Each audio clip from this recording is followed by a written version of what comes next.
ఈ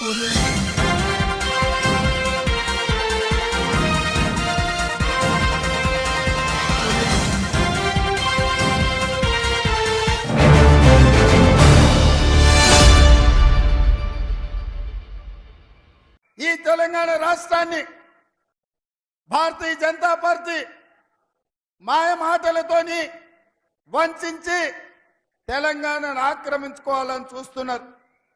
మొన్న అయోధ్యలో జరిగిన రాముడు కళ్యాణం జరగకంటే ముందే 15 రోజుల ముందు అక్షింతలు ఊరూరు పంపించరు.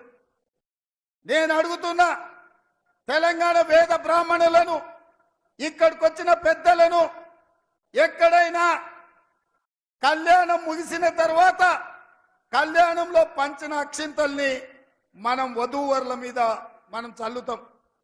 అక్కడ అయోధ్యలో రాముడు కళ్యాణం జరగకంటే ముందే 15 రోజుల ముందే అక్షింతలు ఊరూరా ఇంటింటికి ఇక్కడ బియ్యంలో పసుపు కలిపి అవి ఇంటింటికి పంపించిందంటే హిందూ సాంప్రదాయాలను అవమానించి హిందూ సాంప్రదాయాలను దెబ్బతీసే విధంగా కళ్యాణం జరగకుండానే అక్షింతలు పంచడం ద్వారా శ్రీరాముడిని అవమానించింది భారతీయ జనతా పార్టీ నాయకులు కాదా, బండి సంజయ్ కాదా అని నేను అడుగుతున్నా. ఈ దేశంలో ఉండే హిందువులు, హిందూ ఆచారాన్ని పాటించే పెద్దలందరూ ఆలోచన చేయండి. రాజకీయాల కోసం రాముడిని కూడా వదలడం లేదు. ఎవరు కాదయా, మనందరం రాముడి భక్తులం కాదా? శ్రీరామనవమి చేయలేదా? హనుమాన్ జయంతి చేయలేదా? దసరా, దీపావళి, సంక్రాంతి, ఉగాది పండుగలు, వినాయక చవితులు చేయలేదా? బతుకమ్మలు ఆడలేదా? బోనం కుండలు ఎత్తలేదా?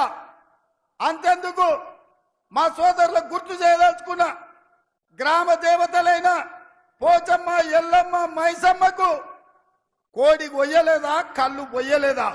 మనం కాదా హిందువులం?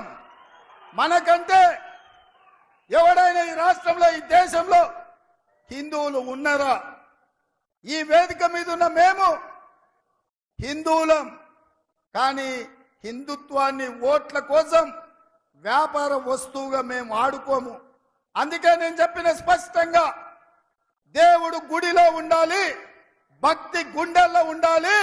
గుండు అరగుండు లాగా బజార్ల పోర్తి, బస్ స్టాండ్లలో దేవుడి బొమ్మ పెట్టి చిల్లర పైసలు అడుక్కున్నట్టు దేవుడి బొమ్మను చూపించి రాముడు పేరు చెప్పి ఇవాళ ఓట్లు అడుక్కునే దిక్కుమాలిన పరిస్థితి ఇవాళ నిజామాబాద్, కరీంనగర్ జిల్లాలో బీజేపీ నాయకులు చేస్తున్నారు.